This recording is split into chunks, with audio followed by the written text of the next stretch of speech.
Hey everyone, and welcome to Risky Business. My name's Patrick Gray. We've got a great week of news to get through with Adam Boileau in just a moment, and then we'll be hearing from this week's sponsor. And this week's show is brought to you by Zero Networks, who make a really cool micro-segmentation product. And those words don't normally belong together, which is a really cool micro-segmentation product. But Zero basically automates a lot of micro-segmenting your network. And joining us this week, instead of someone from Zero Networks, they actually had me speak with a customer, Aaron Steinke from Latrobe Financial in Melbourne. And yeah, he talked through why they rolled out Zero and what that experience was like. The upshot is, Aaron says it actually does what's on the tin, which even surprised him. That was actually a really fun interview, so do stick around for that one. But it is time to get into the news now with Mr. Adam Boileau.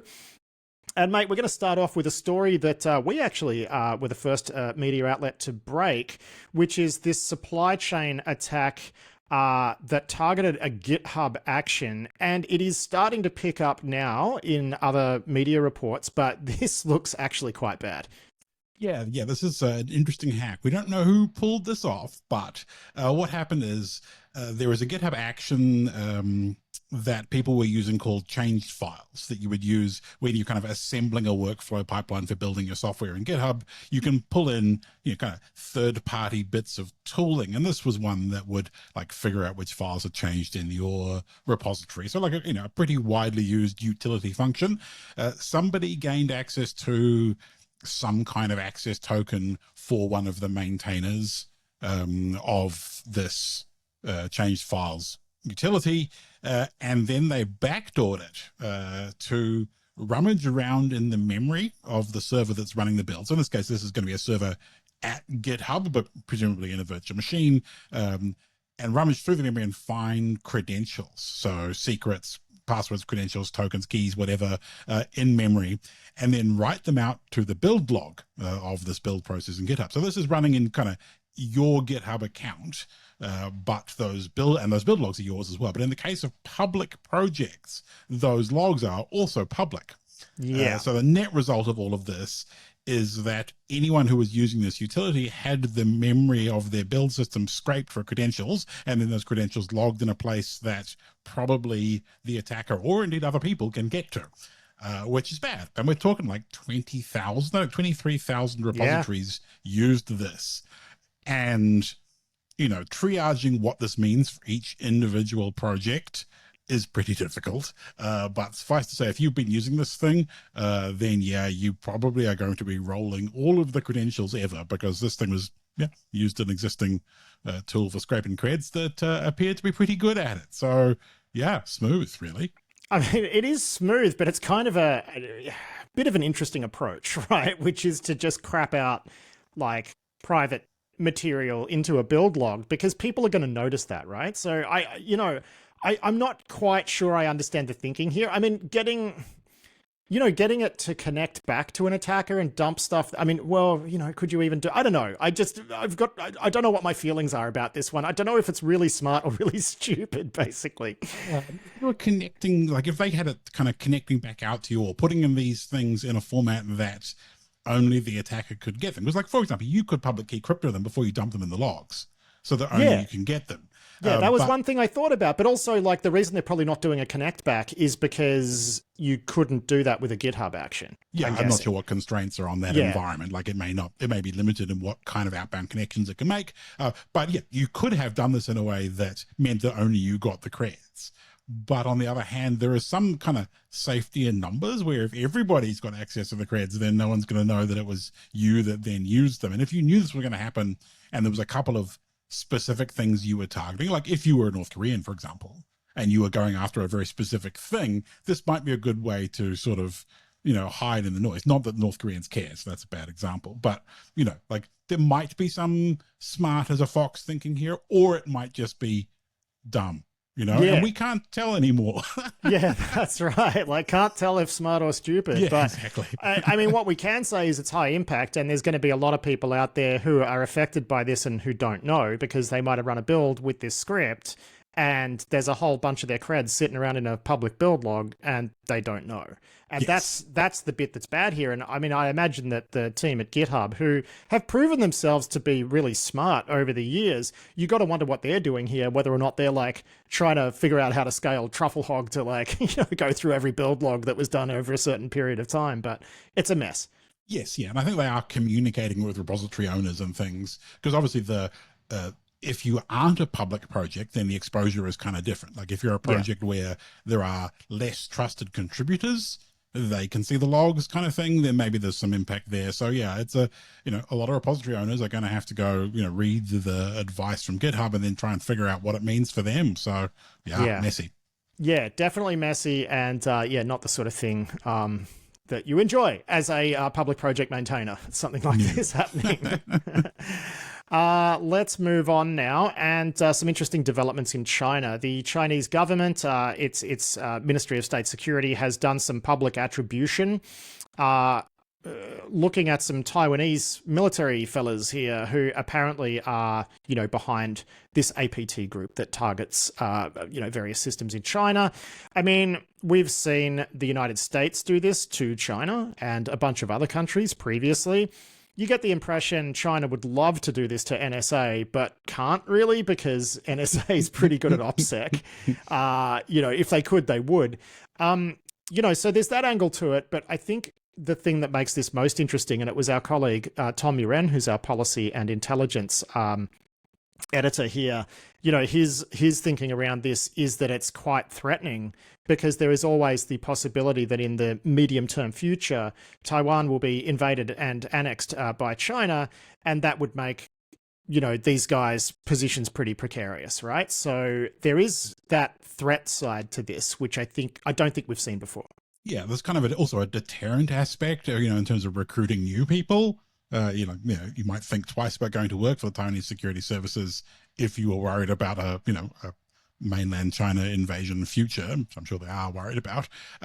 So yeah, it's an interesting kind of, the actual kind of attribution part of it, like China is kind of clumsy with it. And the press release from the Chinese Ministry of State Security, Ministry of Defense, is kind of comedic in that, Iraqi information minister kind of way, where they're all on about, abandoning the fantasy of Taiwanese independence and so on and so forth. So that's kind of worth a read just for the comedy aspect. But yeah, it's an interesting, I would be a little concerned if I was in Taiwan for lots of reasons. And yeah, if I was working in the cybers, that would definitely be one of them too.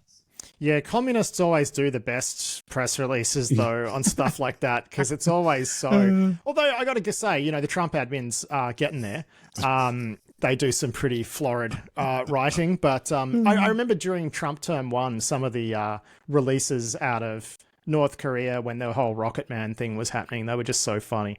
What else have we got here? We got a crypto exchange named OKX shutting down a decentralized exchange that they operate because some of the Bybit funds were being rinsed through it, apparently. And, this exchange in particular appears to be really on the ropes because everybody's yelling at them for, allegedly allowing this sort of thing to happen previously. And meanwhile, they're denying it and saying, we do everything that's required of us by law to, stop these sorts of things from happening. But, to me, this is just one more example of the crypto ecosystem kind of speed running like regulations and, compliance.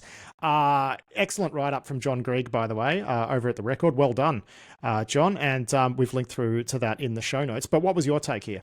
I suppose the interesting aspect here, to the extent that anything cryptocurrency is interesting, is that this company is a front end to other exchange platforms. So instead of being an exchange themselves, they are a distributed exchange front end. So they aggregate other exchanges' trade offers and then provide a unified API for you to use it, or split your transfers across multiple exchanges. So like, it's kind of a money launderer's delight. And the fact that it's their platform that makes money laundering or using other people's platforms to make exchange, to exchange currencies and stuff, like the fact that then gets used for money laundering seems to surprise absolutely no one. But it's a bit Dr. Strange-Lovian, right?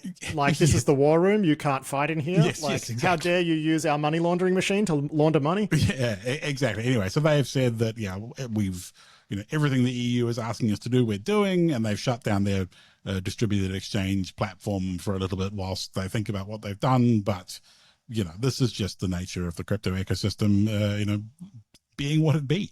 Yeah, and staying with North Korean crypto hacks, apparently a bunch of malicious NPM packages have popped up as well, attributed to Lazarus Group. One of them, though, pretty funny. Talk us through it. Yes. So this was based on a report from Socket Security, who I think we've had on the show as a snake oiler maybe at some point. They've been a sponsor. They've been a real sponsor. Yeah, for us a Booker DJ. Yes, for us has been on for a while. Anyway, so they wrote up this particular campaign, but it's a little personal because one of the NPM packages that the North Koreans are typo squatting here was one that Feroz wrote himself, back before Socket started, but kind of a bit personal for him. So I don't know whether that's a case of the North Koreans doing it specifically because Socket keeps a track of North Korean supply chain attacks, or whether it's just coincidence that Feroz wrote a popular package. But either way, that was a funny nuance in it, I thought.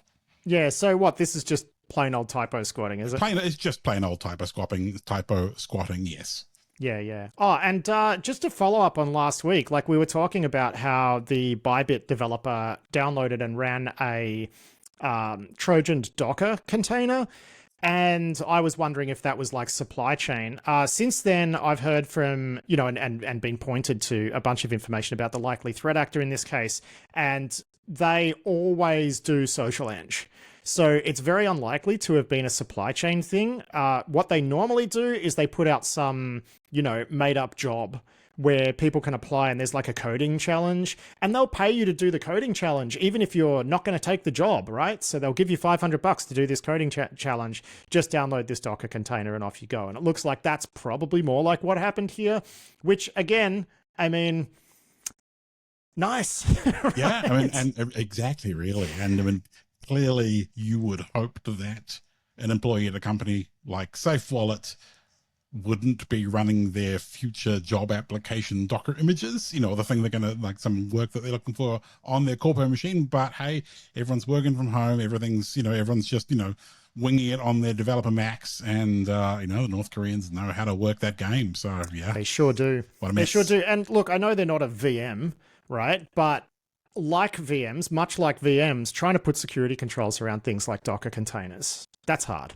Well, and if the normal out-of-the-box Docker experience, there really isn't any actual isolation, right? You have to go out of your way to make it even slightly isolated from your host OS, and a lot of people don't really join those dots. They think of it like a traditional VM when it's kind of not, unless you push the right buttons and have the right config and so on. So, but yeah. I guess my point is more that visibility is a problem with both, not so much that there's separation. There's no, you're right, there's no separation like there is with a VM, but there's it's a bit of a black hole in terms of security tools being able to see inside what's happening in them. Oh yeah, absolutely. Yes. Yeah. Certainly if you have EDR or something on the desktop, right. Yeah. You're pretty blind as to what's going on inside a container image. Now, moving on to another story, and this is another one from John Grigg over at The Record here, and he's written this story about state-based actors abusing LNK files to do various things, which, your first thought is what year is this? But then you look at the actual nature of the quote-unquote bug that's being used here, which Microsoft kind of reasonably argues isn't actually a bug. It's not really a vulnerability. And, the piece sort of goes on from there. But walk us through exactly what the feature abuse is, or the UI abuse is here, Adam, because it's actually kind of funny. Yeah, so Windows LNK files let you shortcut files, I guess is what they also get called. They let you wrap up a file or a command line in one kind of convenient blob. And if you are, if you see a shortcut file, they have a little arrow, kind of overlay on. You right click on them, you can see the command they're actually going to run or the file they're associated with. And the trick here is that you make an LNK file with an innocuous looking name and an innocuous looking icon that links to, command.com or PowerShell or exe, and then hides what it's doing by putting a whole bunch of white space in the command field. So when you right click and inspect it, you probably will see either nothing in the command or something kind of that, is designed to confuse you, because they've used a bunch of white space characters, line feeds or tab characters or whatever else to push it off the side of the text box. And Microsoft kind of rightly says that that's not really a security issue, but it's not a vulnerability, but it is a security issue because it's an absence of security like thought, right? Where maybe you should have some sort of format checking on these things to make sure it doesn't happen, but that's not an easy thing to do, because we were talking about this before we got recording. It's like, well, you could just prevent multiple spaces from being in there, and it's like, oh, well, then you got tabs, and then you got this and the Unicode, and so you would actually need to introduce some sort of format checking and parsing, and it would actually be kind of hard to fix.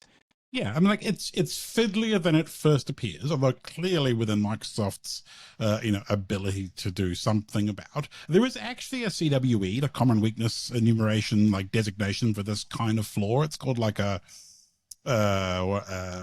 misrepresentation of critical information, user interface misrepresentation of critical information, which, is what this is.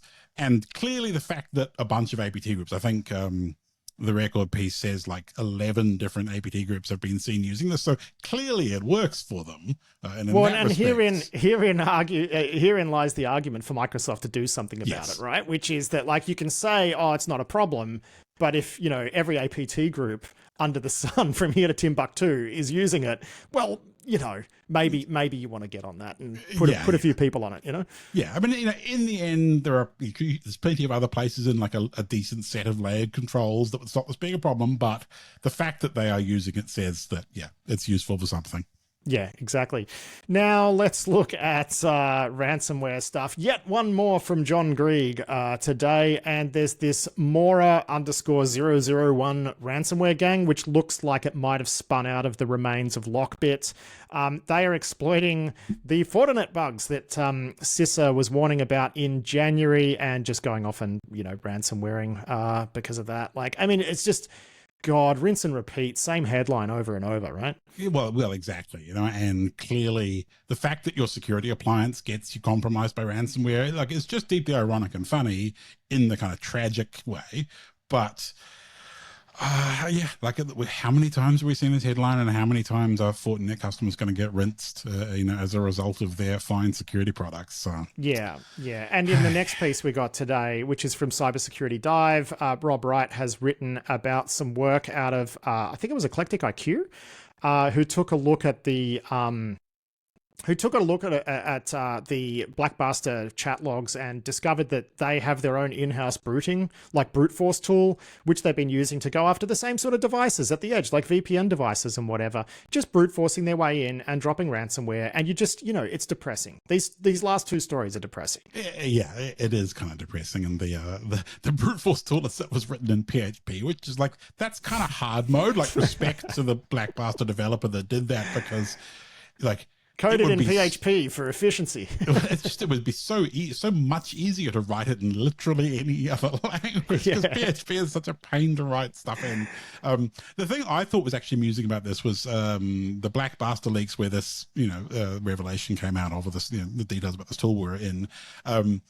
There was also some analysis which suggested that these logs were the result of infighting, because this particular brute forcing tool had been used against a Russian bank. And that's we saw that at the time. We did have a bit of an idea that the infighting was because someone had used the tools to hit targets in Russia, and that's dangerous if you're a Russian threat actor. Yeah. To have your tools associated with tag, and then, my fun little bit of speculation about that was, well, if I'm Cyber Command or ASD, I'm grabbing their tools and throwing it against Russian targets to get them in trouble like that, because you're not really, brute forcing a shell at a Russian bank makes a lot of noise. You're not going to have to do any damage to cause them trouble. You know what I mean? So I'd imagine if there's something that's going to actually pass the legal checks that would be required to do an operation like that, I reckon with the right lawyers on your side, you could probably build a case that one's okay. That is how I feel as well. So if it was some friendly Five Eyes spooks or their associates, then good job, and hats off to you and your lawyers. Now, staying with ransomware, an alleged developer of the LockBit ransomware has been extradited to the United States from Israel. He's a Russian-Israeli national, 51-year-old Rostislav Panev. He was arrested back in August 2024, and off he goes. He's in a world of hurt. Like, you do not want to be extradited to the United States for doing LockBit stuff. He's going to do time. Yeah, like it's not going to go super well for him. And he was one of the developers of a bunch of the kind of tooling and plumbing. And he was getting, so they've got like chat logs of him communicating with LockBit Sup. And he was making, a couple of $100,000 a year writing tooling for them. So yeah, like he's, I don't think, going to have a good time with the US legal system. No, I mean, if you're him, you have to flip as quickly and as violently as possible, right? And just, because really, $200,000 a year, like, oh my God. What are you thinking? All right, so now let's have a bit of a chat about what's going on in the American government. And we've got a few pieces to get through here, because we've seen a bunch of people fired, a bunch of probationary staff fired from CISA. And that might be people who've just been put in new roles or whatever. I'm not even clear on what probationary means in the context of United States, government HR systems. But you know who else is not clear is Doge, right? Who's been instrumenting these firings. It looks like a court has ordered that CISA rehire the probationary people who were fired, but they come back and they go on administrative leave, which I guess means they're all getting a free holiday, which just screams government efficiency. So well done, Doge. It's just so farcical. Like, oh God. And then we've got also the White House telling US federal government agencies not to fire cybersecurity staff because it like falls under the umbrella of like national security work. So stop firing cybersecurity people. You sort of wonder how many have been fired already. A little bit difficult to get insight there. And then we've got a story from Wired written by Eric Geller, which talks about, the vibes inside CISA at the moment, which are really extremely not great. And then to bookend it all, we got another story from Tom Brewster over at Forbes, which says that people inside CISA are, broadly, happy about Sean Planky being, nominated as the new head of CISA. So a bit of a mixed bag here. And I think really, like, the reason we don't try to cover this too much is because I don't think anyone really has a complete picture of what's going on, because it is very chaotic at the moment. Yeah, I think that definitely is the overriding feeling you get here, is there's just a whole bunch of chaos happening. And I'm sure there are a great many people, still at CISA and perhaps, on administrative leave right now, who really just want to do their jobs, do good work, look after securing America's stuff. And then, all of this is happening around them. And it must be a very trying time to be someone, that cares about their work and, their country, trying to work through this madness. And, I kind of hope they'll get it over and done with sooner rather than later, but that's, we've got the whole rest of the Trump administration to go. So who knows? But I think it's fair to say we feel for all the people that work at CISA, because there are many listeners there, and we're sorry. Well, in FedGov generally, right? Like, yes, it is not a great time to be working for the federal government in the United States. And obviously there's a lot of people downstream from all of that who are affected. I've spoken to founders just in the last couple of weeks, and government projects are just stalling out. I mean, there should be no surprise there, but it's just like dead for a lot of stuff. It's just, stuff is no longer moving forward. You do wonder about the knock-on effects to economic growth in the United States too, as all of this stuff happens. But we're also seeing a bit of pushback finally against,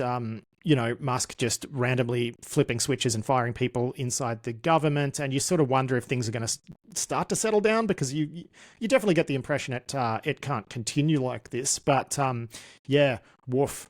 Not a great time.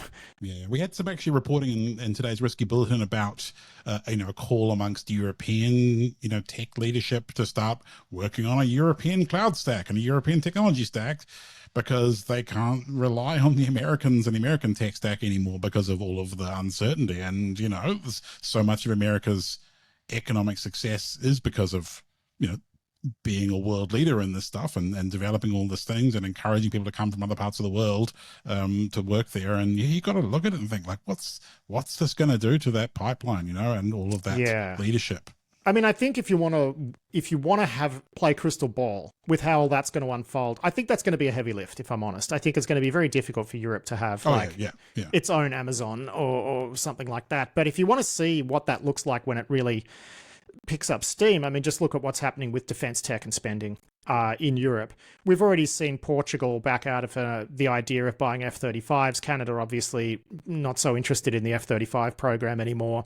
We're going to see massive investment in things like, air defense R&D and manufacturing.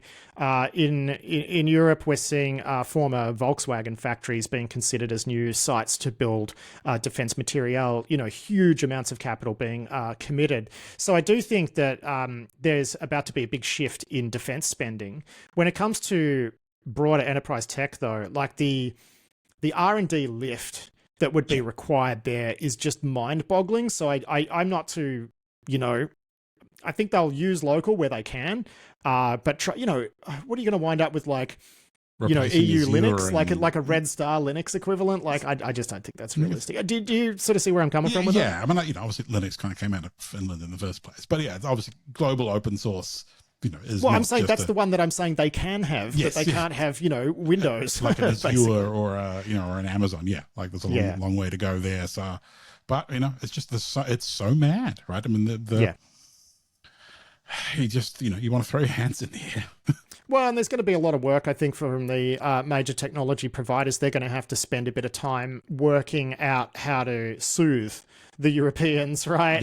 Whether that's through restructuring their businesses somehow, licensing deals, different processes for distributing updates. I don't know how that's all going to work out, but yeah, I mean, it's an uncertain time, that's for sure. Yeah. Now, we've got a really intriguing story here from Darina Antoniuk over at The Record, which is about the Ukrainians saying, hey, Signal is no longer cooperating with us. They're no longer cooperating with Ukrainian law enforcement regarding Russian cyber threats. And what makes this intriguing is a statement from Meredith Whittaker, who is the president of the Signal Foundation or whatnot.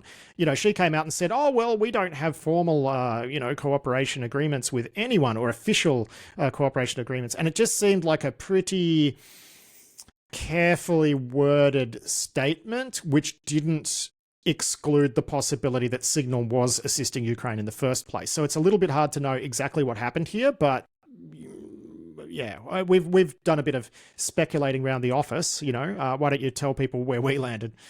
Yeah, and I guess data point number one is you wouldn't expect the Ukrainians to be feeling like they had lost something and saying it out loud if they hadn't in fact lost something. They hadn't lost some benefit. Now, whether it's some individuals inside Signal, who have sympathy for Ukraine's plight and are happy to help them out, have been sharing information, answering their queries or whatever else, because Signal doesn't have a whole bunch of information to share, but presumably whatever they do have, they may have been sharing in some capacity. But yeah, it was just kind of a strange one because that wording of we don't have any official cooperation. Well, I'll read the quote, which is, we don't officially work with any government, Ukraine or otherwise, and we never stopped. We're not sure where this came from or why. So why isn't it we don't work with any government? Why did you need the qualifier that it's official? Like that's the bit where I'm a little bit like, well, what's going on here? That's a bit strange. Yeah, and you got to think, what could they possibly be providing? I mean, things like IP addresses that are accessing a particular account, because we've seen reports of devices being seized in the battlefield and then used for like QR code account linking, phishing and stuff into Signal groups. So there may be some cases where that would be very useful information. IP address information would be extremely useful. Yeah. But I mean, This is coming from the Ukrainian, this is coming from the Ukrainian police, I think. Ukrainian law enforcement. So, I mean, they're not even talking about it in terms of like military intelligence, which is where you expect this to come from. I don't know. Yeah. My point is that this whole story is just a bit strange. Yeah, it is a little bit strange. And, it's hard to know without having better sourcing. But, I guess we just wanted to flag it for everybody because it's kind of interesting, Yeah. On a similar topic, Pavel Durov, the founder and CEO of Telegram, he has been allowed to travel home to Dubai from France. He was arrested there last year. because of all of the bad stuff that happens on Telegram and his absolute failure to do anything about it. Obviously since then, Telegram's taken some, small but significant steps toward actually improving moderation on its platform. It's committed to doing something about the CSAM all over its platform, which is in my view, a positive thing. And now he's managed to negotiate going home and has, put out a statement talking about how, Telegram's great at doing moderation, cooperation, and fighting crime for years and years and years. So he's, he's put out a statement just saying, yeah, yay, law enforcement. I'm very happy. And he's gone back to Dubai. I mean, I guess anything that moves the needle is good. And, it's hard not to look at this as a model for, like, regardless of how successful it is, specifically in the Telegram case, they did manage to get some leverage through this approach. And you have to think, like, if you were the owner of another social media network and you were traveling around the place and you didn't want to be, and you want to be able to go to Paris for a week and not get arrested, or wherever else, then maybe that would be a thing to consider, that, this might be a model they could apply to other people. Yeah, exactly. And we'll see if that cooperation ceases the second he sets foot off the plane in Dubai.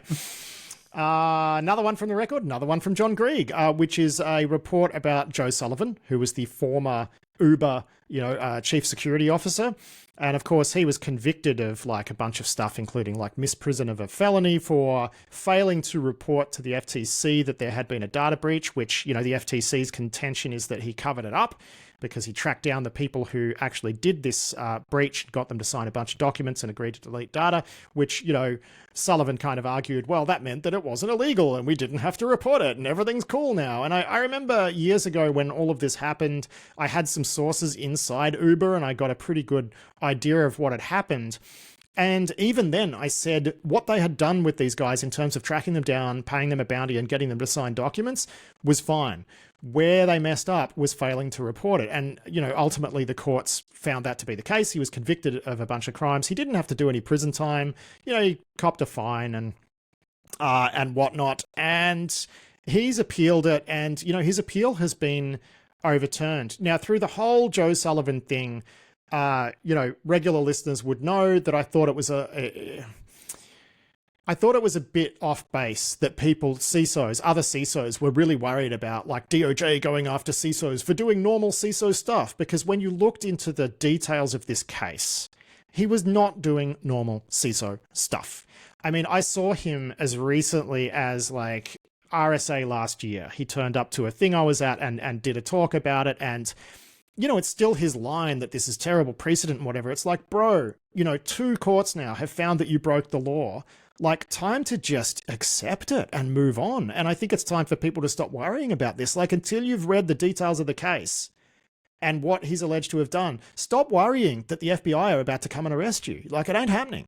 Yeah, I mean, in the end, it's the cover-up that gets you, in this particular case, right? They could have been more forthright with what they were doing. I mean, yes, kind of retroactively claiming something was a bug bounty is a little bit weaselly, but in terms of the data that went out and then preventing it from going further and causing more harm, but they were in the middle of an FTC investigation. Like, there were requirements there for him to report exactly this sort of thing happening. And, anyway, look, he argues, and it's fair enough, that the DOJ were using charges against him to try to get him to flip on Travis Kalanick, the CEO of Uber. And look, that might be the case, but that's what happens when you commit crimes around other people that the DOJ are looking into. They're going to use that leverage, and the decision is yours whether or not you want to wear the charges or flip. And he chose to wear the charges. I just wish he'd stop complaining about it. I mean, I've got a bunch of friends in common with Joe Sullivan. I can't say I've met him before, but only briefly. I can't say I know him. He seems like a decent guy, but he's just got to let this go.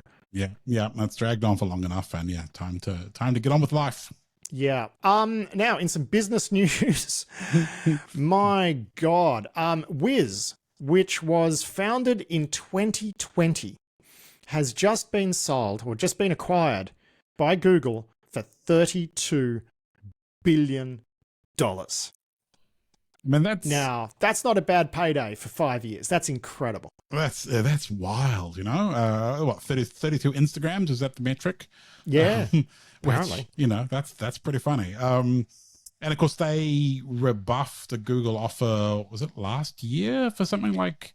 Was it 23? I think it was like 23. You know, yeah, and so like how they've managed to add like what $9 billion in enterprise value in that amount of time. Like how did they? Like what are they? Did they hypnotize? Like, I don't know. I mean, I guess clouds. You know, the cloud is a big deal these days, and securing your cloud is also a big deal. But like, this is the.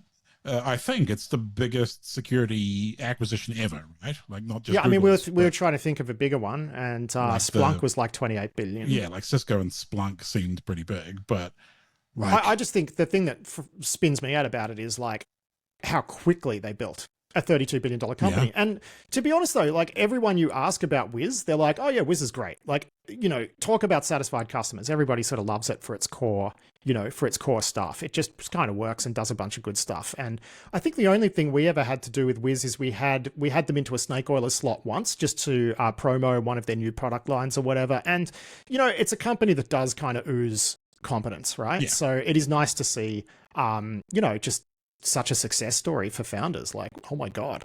Yeah, I mean, it's certainly, you know, congratulations to Wiz. And then, you know, I guess we will see what Google does with it, because, I mean, you know, we've seen sort of Google acquisitions. Because they're so good at enterprise sales, right? Well, yeah, right. And, you know, you've also got to wonder if you're a customer that's relying on Wiz for services on other platforms than Google. Like if you're using it in your Amazon environment, using it in your Azure environment, you know, I'm less worried about that. I mean, you know, Google have got their sort of Cloud SIEM product, and that's not just tied to you know, the Google platform or whatever. I think, you know, they're trying to build a product portfolio that's not just relevant to GCP, because that would be really dumb, you know, and they're not, they might not be great at enterprise sales, but they're not that dumb. So I'm less concerned about that. Now, just before we wrap it up, we've actually got a little bit of sort of risky business related news to talk about, which is that I have a new gig. A new gig, you say? So. Yeah, so I've taken a role with Decibel Partners, which is a US-based venture capital firm, as a founder advisor. And I'll just sort of explain a bit of the backstory of how we got here, right? So for many years, I've been working with companies that have been founded by this fund, right? Like not through any sort of arrangement. They just tend to invest in the sort of startups that I find interesting, right? So like Run Zero is a great example of that, right? And HD More over there. And they're a cool fund. They do like early stage stuff. And I got to know John Sakota, who's the head honcho over there, over the last couple of years. And at the same time, you know, I started sort of thinking about the future of this company, right? Because we are a, you know, small media company in a niche. You know, what's the future for a company like that I've been running almost for 20 years? And, you know, around the same time, there were some discussions with major vendors about potentially acquiring risky business, which why don't we get you in here to explain why you found that deeply traumatizing? I mean, I guess there's a couple of aspects, right? One is I've also recently been through the process of, you know, selling off 15 years worth of work in a big acquisition. And, you know, that has upsides and downsides. And, you know, really for me, you know, I've been doing Risky Biz for almost as long as you, right? I've been here, what, 16 out of those 20 years, something like that. Yeah. 16, 17, whatever it is. And so I'm pretty invested in Risky Biz being a thing. And I am concerned about anything that kind of really changes what it is we're trying to do here. Like ultimately, I like learning about interesting new stuff happening in InfoSec and talking about it. And anything that kind of changes that is concerning to me. And, you know, being bought by a vendor may come with constraints about. Well, yeah, I mean, ultimately you're going to wind up at, you know, after a few years, you're going to wind up working for a CMO who's interested in pushing their underperforming product line. Yes. And they're like, get on your microphone, monkey, dance, right? And that was going to be the issue. And so risky business has always had a very different model, right? You would notice, like, I'm guessing a lot of the people listening to this, they listen to other podcasts, and their fingers are sore from hitting the 30 seconds forward button every time someone, breaks from their programming to read a script for like BetterHelp or NordVPN, right? So we've never really wanted to have that model. For as long as we've been around, we've kind of worked with sponsors, and people are like, well, but does that give you conflicts? And not really, it's like not really the way that it's turned out, because we put a lot of effort into picking who we put on this platform to begin with. And now we're just kind of moving that a little bit earlier, right? Where I'm going to be working to try to start startups with founders, practitioners who might have ideas. By all means, get into my inbox and tell me what your ideas are, and we'll see if it's something that we can develop. And that's going to be exciting. And then, of course, once they're ready for that, we might start floating their ideas in the show. They can sponsor the show, and I can work with them on refining their message and all that good stuff. And this was John's idea, right? John Sakota, who runs Decibel. He really came to me with an alternative to selling risky business to some vendor and then destroying, what I think has sort of become a bit of an institution, right? So this is a new business arrangement we can come to that keeps risky business doing what risky business does. Yeah, that's certainly my, the thing that made this appealing to me was their incentives are very much aligned with ours, right? We want to do what we do and not really change what we do. And, their interest is for us to keep doing what we're doing, right? Because clearly we have similar taste in tech firms, because there's such a lot of overlap between our sponsors and their, stable. Yeah, that's right. And, I've already helped one company raise money through Decibel. That's Knock Knock, which everybody would know I'm a huge fan of. I'm on the board of Knock Knock now. So they got a little seed round through Decibel, which was just announced today. And I'm working in an advisory capacity with about like 5 or 6 of their companies, like Push Security is one, like Run Zero, Authentic, Prowler, which is super cool. Speaking of Wiz selling for 32 billion, and Prowler's got like an open source platform that does some of the stuff that Wiz does, but it's very good for like, cloud security checks and stuff, and even remediations. But you see what's happening here is I'm already, just motor mouthing about it because I'm actually into this stuff. And, so what it means is that I've been appointed to this new gig. Decibel has invested in risky business, which means that we can grow, hire some more staff, but we're not going to mess with it. And that's the thing that I really want people to understand is any changes we make here, we're going to think about them carefully because we respect our audience. As you can probably tell from this conversation, we think being transparent is really important. But that's basically it. Like this deal, this change, more than anything just sort of seals the future of risky business being risky business. And that's why we did it. And, I think that's about it, isn't it? Yeah. I mean, having a way to fund us continuing to do what we've been doing for so long without it being your personal sacrifice for 20 years, and turning it into a thing that, has a path forward that, as you say, doesn't involve shilling NordVPN. Yeah, no BetterHelp scripted reads and no working for a single product vendor who's just going to get us to push stuff. Like it's just, obviously at some point something has to happen with the business after 20 years. And I'm just really glad it's this. And the interesting thing for me is like it took a long time to get this thing over the line. And the thing that has made me happiest about it is like now I get to start doing the work with the founders. I'm actually very excited about that. I am not just saying that. I enjoy that sort of work, and I'm looking forward to trying to develop some new companies and new ideas and whatnot. So as I say, if you've got an idea for a startup, let me know. I'm all ears at this point. That is my job, in addition to hosting this podcast. But mate, we're going to wrap it up there. That is it for this week's news segment. Thanks a bunch for joining me. We'll do it all again next week. Yeah, thanks very much, Pat. I will look forward to it, and I'll see you then. That was Adam Boileau there with the check of the week's security news. And big thanks to Adam for everything that he's done for this podcast over the last at least a decade and a half. It's time for this week's sponsor segment now. And this week's show is brought to you by Zero Networks, who make a really, really cool microsegmentation product, which orchestrates existing gear within your network to deliver microsegmentation. And the way it deploys is actually pretty cool because you throw it out there and it learns which machines talk to which machines, and then you can sort of put it in an enforcement mode and bang, you have microsegmentation. Now, a lot of products have promised to do this sort of thing over the years, and they don't really, like the experience doesn't live up to the marketing claims.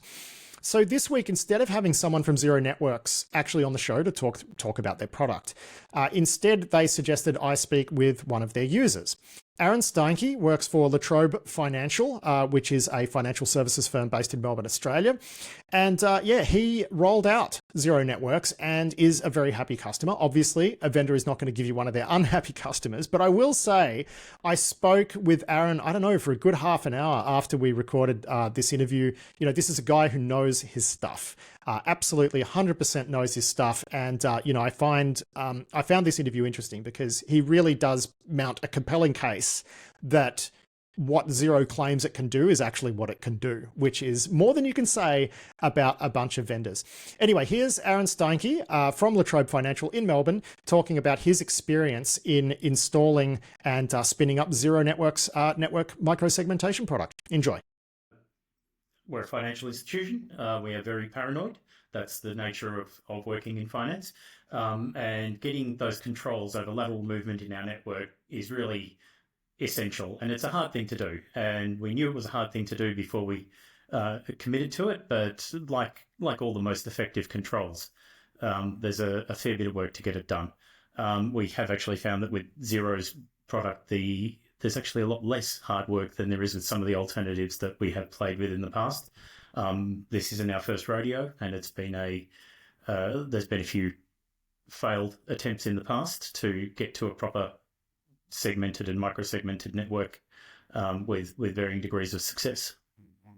Yeah, so that's the interesting part, right? And I think that's one of the reasons it's not, a commonly done thing as yet, right? It is hard to do. It's been hard traditionally to do it. Well, like, what were the sticking points with other attempts that you'd had at this with different tooling? With so many of the other tools, you've got a huge complex rule base that you end up having to maintain manually. There's a lot of work and a lot of feeding and watering, and even when it goes to new product rollout where the documentation's never what it should be, you're putting in a system created by someone else, and there's some weird little port that only gets used once a month that pops up. The tooling with Zero's really made that whole automated learning process work really well, which it's another one of those features that everyone promises, and it really... I was actually about to say, so like what you're saying is that this time it's not all lies, right? Because everybody's like, you just drop it and it automatically does everything, and Yeah, and that's where the rubber hits the road. It really has done what it said on the sticker. Yeah, well, that's good. I mean, it can't have all been 100% smooth sailing, right? I'm guessing there's still a few corners to round off. Like, if someone's thinking about doing this, like, what should they prepare themselves for? There's a little bit of trial and error in it, as you would expect. We also, so here at Latrobe, we have a network that has been chugging away and evolving since the 80s. There's some weird little hollows of legacy horror shows in there, like there are in most places. A few of the headaches we had were things where people had in the past tried some odd little tricks with group policies. And I think this is where Zero really shines, is that a lot of those problematic bits and pieces that we have tried in the past that were really complex became a lot simpler. And we have the things that require like agents is where we've had a long struggle in the past. And I've got to admit too that I was a little bit cynical when we first started talking to Peter about how the whole product runs on WinRM, which has also been a bit of a horror show for those of us who have been around for a while.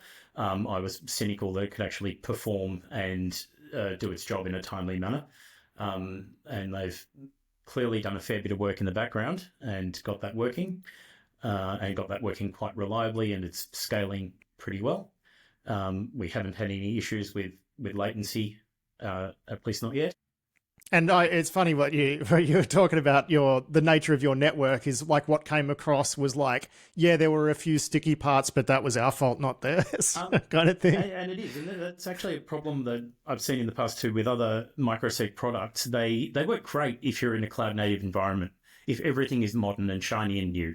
And we, down here in the real world, where you and Adam like to rubbish us a bit, we have to deal with some pretty horrible old school protocols that don't play nice, that aren't predictable.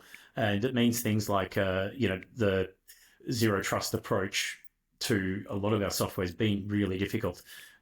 With zero networks and the way that it is identity aware at the point where you're making your network connection has let us retrofit a lot of those smarts to products that really haven't lent themselves to it, that would have needed an inordinate amount of development time in their authentication mechanisms to get us to that sort of continuous identity.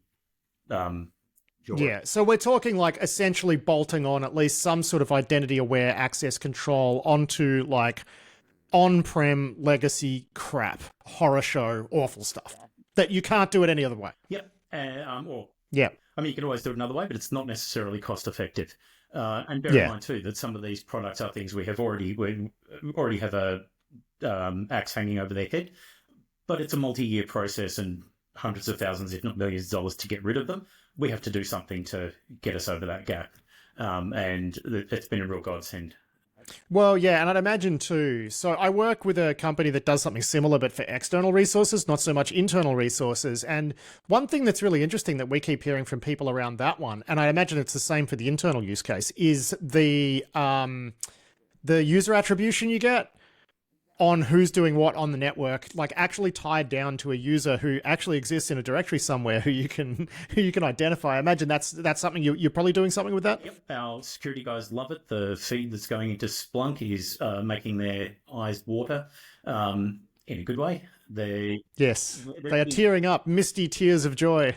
We've even had a bit of a tinker with those high risk protocols, the SSH into boxes, IDPs into things. It's also letting us put in an MFA step before the firewall even gets opened, which is really nice. That's historically been incredibly hard. We've had a few shots at that with other products that don't necessarily work in that sort of segmentation model, but where they intercept the authentication mechanism.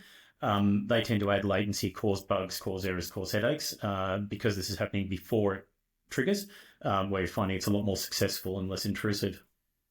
Yeah. So, like, have you racked up any, any tangible wins since you've started doing this? Like, is there something you can point to and say, well, that saved our bacon? One of our biggest wins is a common audit question every time the auditors come through, which is every 5.5 minutes in a financial institution.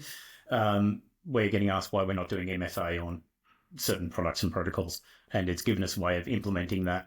That's probably the use case we didn't really expect to be solving, that it's really got us a nice little green tick for.